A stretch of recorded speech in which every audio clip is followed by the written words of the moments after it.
Late na kami guys. Let's go. Collaboration for marketing. Pero parehas sila guys, mga 0 followers. Uy, 15 na ang followers ko. Uy. Yes.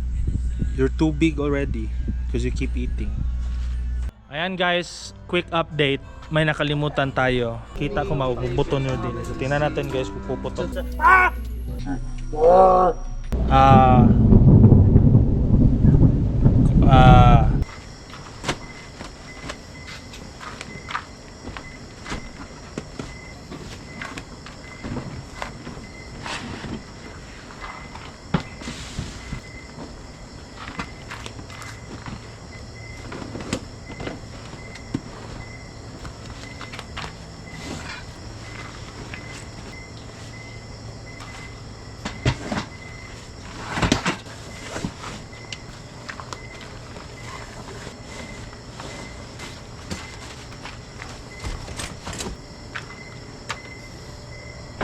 So good morning guys, it's around 5:30 in the morning. So grabe yung Tetris natin sa ating gamit guys when we packed up and we loaded it up into the car. Ayan, sobrang Tetris. May mga bag pa hindi pa nalagay.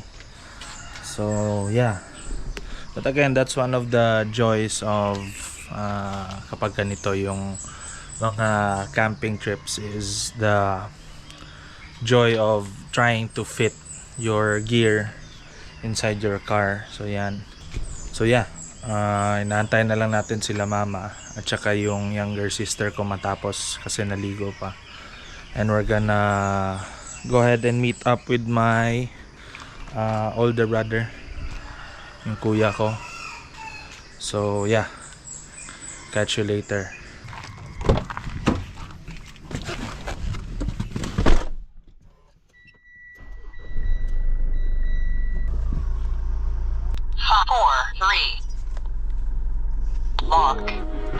Ayan guys, so we're now here at convenience.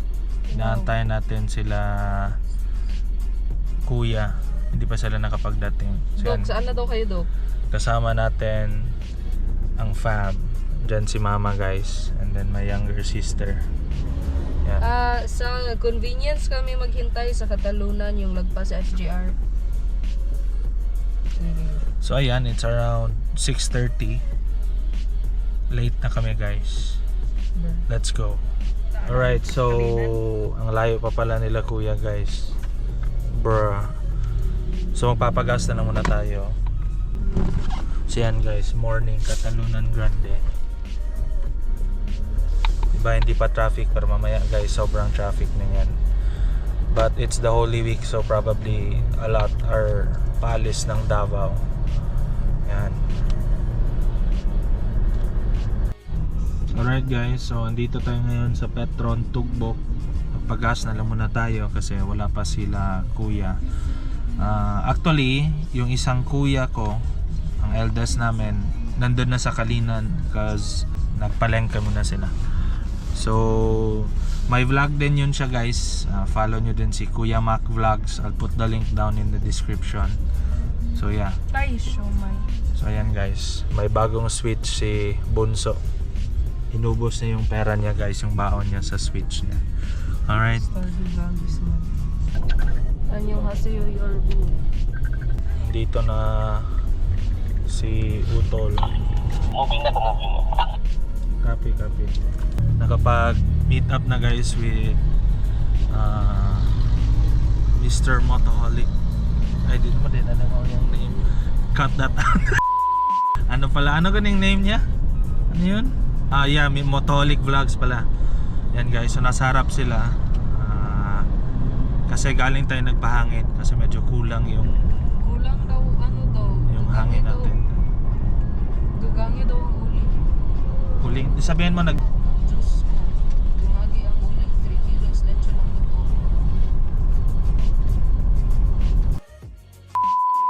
Alright, so bibili muna kami ng uling guys. Yan guys, so yung nasa harap na sasakyan guys is yan yung rig ni Utol guys. So basically yung setup niya naka RTT yan siya. RTT sa likod at saka may awning. Ganda kapag naka-pick up kasi madaming gamit pwedeng karga. Hindi kailangan mag-tetris ng gamit. Alright, so yeah, catch you later kasi bibili pa kami ng uling kasi kulang daw yung uling or charcoal.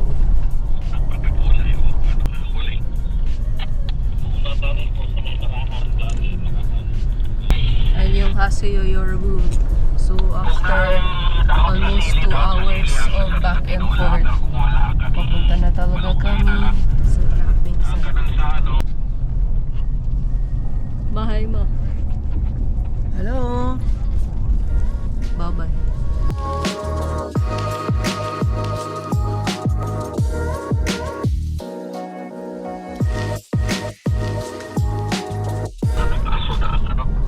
Vlogger na lang tang tanan, guys. Three-way call-up. Collaboration for marketing. Pero parehas sila, guys, mga 0 followers. Uy, 15 na ang followers ko, uy.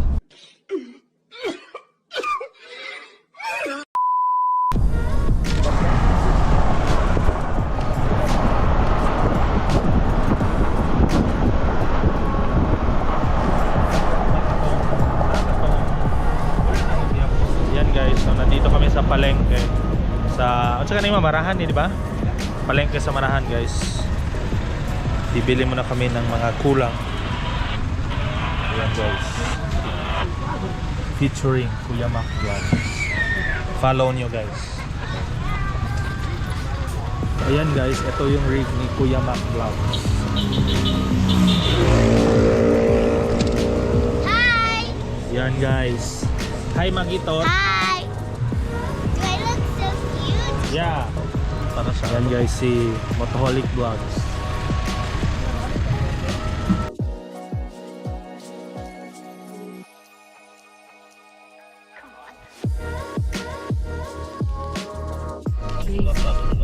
Yan guys, Eguls. Welcome to Davao City. Yan guys, fun fact, this is still part of the city actually. Although this is around 70 kilometers away from city proper, but this is still part of the city. Ganyan kalaki yung Davao guys. Ganyan kalaki yung Sub-Saharan Davao City. Ay muna din eh. Ay na data. Andito na po tayo. Andito na po tayo.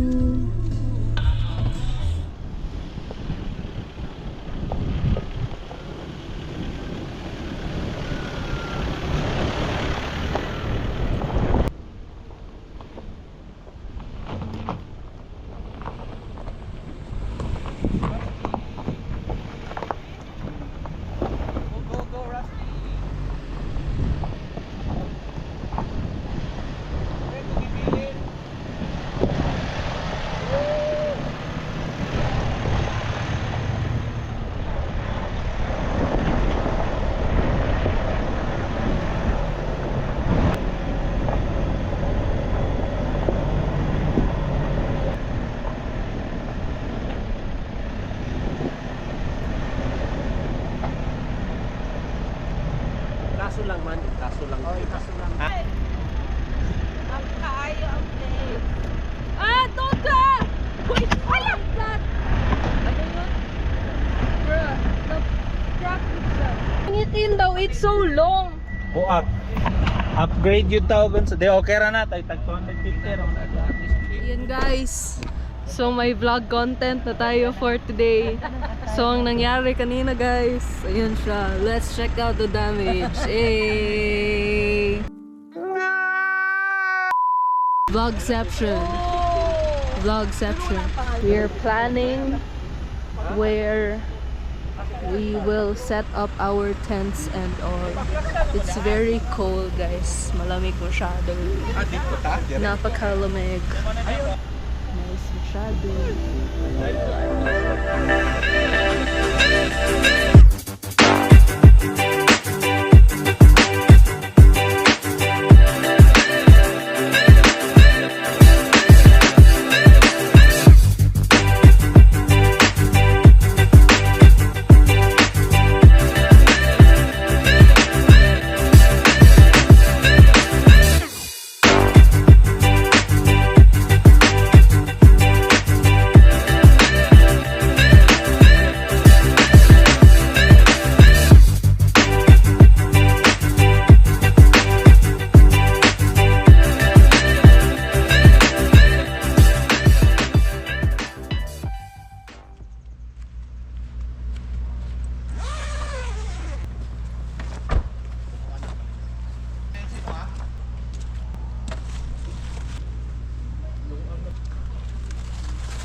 Lechon.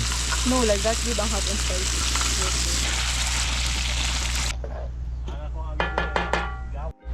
Alright guys, so yan, vlog update. Naka-set up na kami, partial setup, but nagluto muna kami ng breakfast. And surprise, sunog yung kanin. Campers. Yan guys, so kasi nalilito na kung mag-vlog ba or magluto ba. Alright guys, so let's check anong luto ng kabilang setup. Sana food nyo, tapos nakakain daw? Ayun. So anong food nyo? Pakita mo daw, Von. We have Yan guys, shadow. Bro, shadow. ang ano man good ang reflection. Wait. So yun guys, yung pagkain nila kasi shadow. So check natin yung kabila guys. Sila Kuya Mac Vlogs, kung ano ang kanilang food. Sana, kinain na namin food Boss, namin. saan yung food niyo? Kinain na namin yan, no? Yan na guys. Toast. Toasted bread. Binya sausage and Toasted bread guys. boiled egg. Yan. So kakain muna kami. And then magpapatuloy ng setup. We're gonna continue setting up after magkain. So yeah. Cue the montage. Food montage.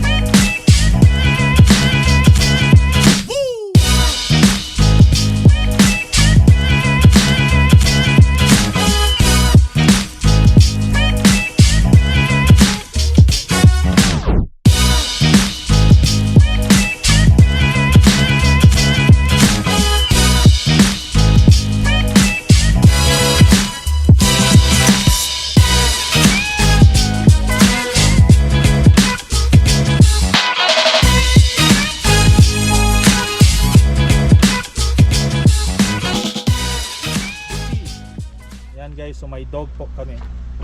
Hindi amin, pero andito siya. Doggy. Hey Doggy. So ayan guys, si Doggy. Alright guys, so we just finished eating breakfast. Kakatapos lang. Medyo mainit na kaunti. The air is still cold, pero yun nga, may pa rin, tutok ng araw. Yan. So we've already finished setting up most of the awning. You can see. Yan. So nakapagtapos na tayo.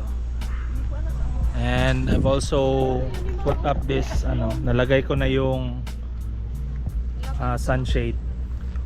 So for the meantime, we're just gonna stay under the awning muna for a bit kasi medyo mainit na, papuntang tanghali na eh. Right? So yan, tutok ba? So, kasi malakas yung titig ng araw. Alright guys, kasi malakas yung sikat ng araw ngayon kasi it's going it's going lunchtime na, magta 12 na. So naglagay tayo ng solar panel natin. Yan guys. So EcoFlow 60 watt portable solar panel. So actually first time kong nakaabot ng 60 watts ever since sineset up ko yung solar ko.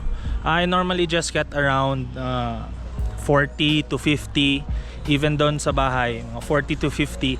I think it's got to do kasi we're a bit higher, not a bit but way higher above sea level, kaya siguro na maabot talaga yung 60 watts.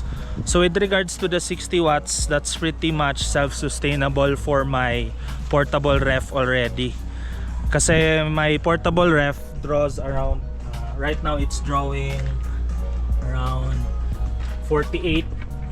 Naka-max setting siya, hindi naka-eco, so around 48 to 50 watts. So kapag ganito lang yung araw, pretty much my refrigerator is running on pure solar power.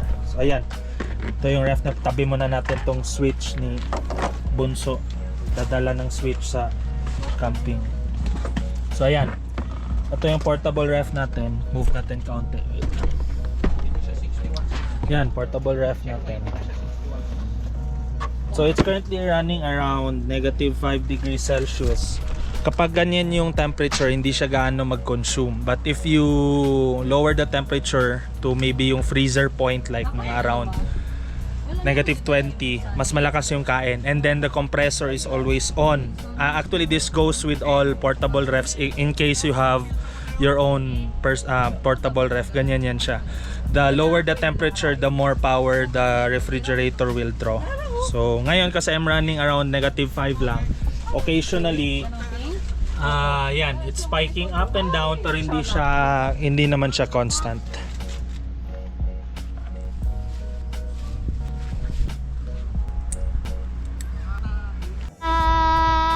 Hello Maggie. Hi. What can you say about the place, Maggie Tot? Huh? What can you say about the place? Is it cold here? Yes. It's cold. Yes. That's because Why we're in do the you keep roaming mountain. around? You're finding food? Yes. You're too big already because you keep eating. Hug. Sige, go na there. Ha. So ayan guys, we're gonna relax a bit kasi mainit pa. So mag-chill lang tayo up until mamaya. Medyo lalamig na. Actually malamig naman yung hangin. The air is the breeze rather is cold and may hangin naman.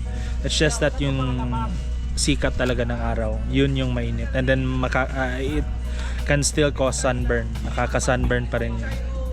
So yeah, anyways, catch you later.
Alright guys, so we're gonna set up the grill for lunch kasi i-grill natin yung tawag nito, yung tuna panga na may kasamang belly.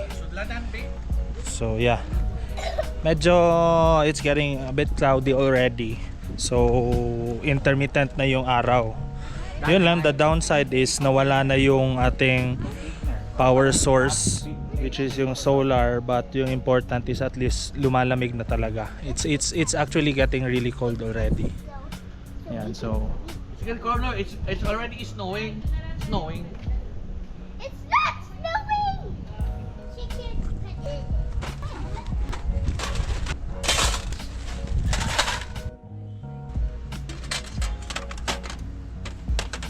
yan guys, so what's for lunch today? Sinigang na yobabs. Guys, so ganyan pa yan guys kasi hindi pa naluto. I-grill na namin yung panga. Ayan guys, quick update. May nakalimutan tayo. Yung thermometer. Anong thermometer? Yung meat thermometer. Nakalimutan natin. Ayan. Okay, so ipa-open daw ni Mama guys yung coke dahil puputok. Ang maputo kay presyo ang gani nagburot diri. Hindi, naguniti daw na makita ko mabubuto nyo din. So tingnan natin guys kung puputok. Ay, wala. Hindi, nag-ice.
Anyong Haseo Yorubu.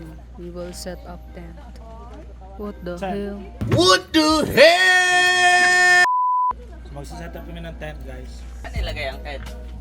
Diyan, sa likod mo.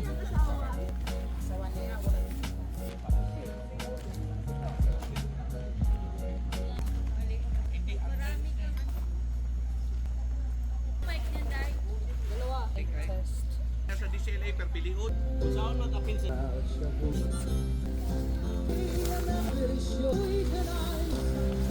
Sakto man sa let's pwede. Actually, sakto may... Hindi mo mag-attentive sa kanila.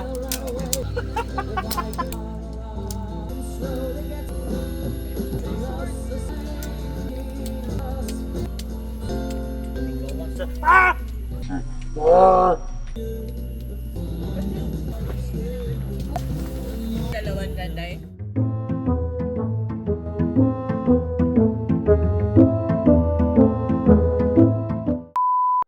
Alright guys, so quick update. Tapos na kami nag-lunch. Nag-relax muna. It's around, I think, ano na ba? Mga 3 or 2. So it's starting to get cold and really cold na. Kasi the sun is setting. So magluluto kami for dinner. The menu is lechon belly. Yan. So bumili kami ng lechon belly. Tapos kami yung luluto ng lechon belly. Ayan guys, the lechon belly. Yan. So pre-marinated na siya, pero lagyan pa rin namin ng dagdag na ingredients like garlic, a little bit more garlic, and we're gonna put more soy sauce on the skin so it becomes more crispier yung skin. First time namin mag-try magluto ng lechon belly by our kami lang. So let's see what happens later. Update ko kayo or video natin mamaya ang process. Alright, so catch you later.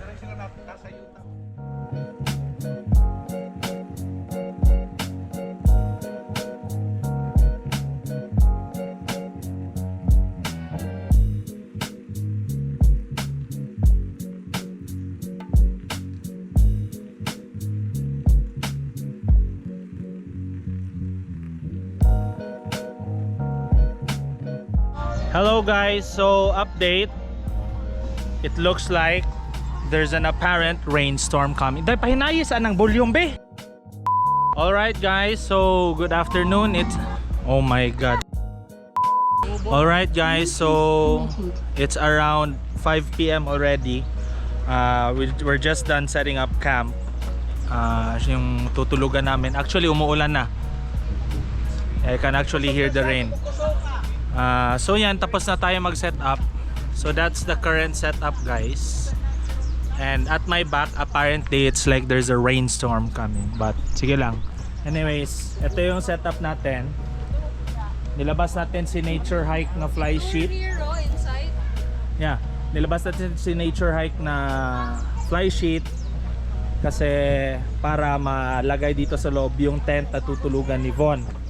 Sino si Von guys? Siya yung anak ni Mr. Motoholic Vlog. So si Motoholic Vlog Jr. Predecessor ba tawag?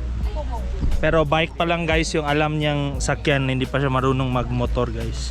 Yan, umuulan na guys. So this is inside. It's pretty cozy in here actually. Yan. So ito yung nasa loob. So yan. Here inside, may dalawang tent and at least meron ding matambayan dito na side. So yeah, that's pretty much it. In a bit, we're gonna start cooking the lechon belly roll.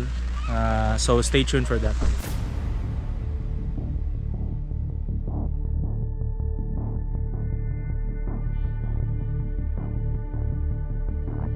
Alright guys, so ang problema namin ngayon is parang hindi kami makakain kasi hindi maluluto yung lechon belly.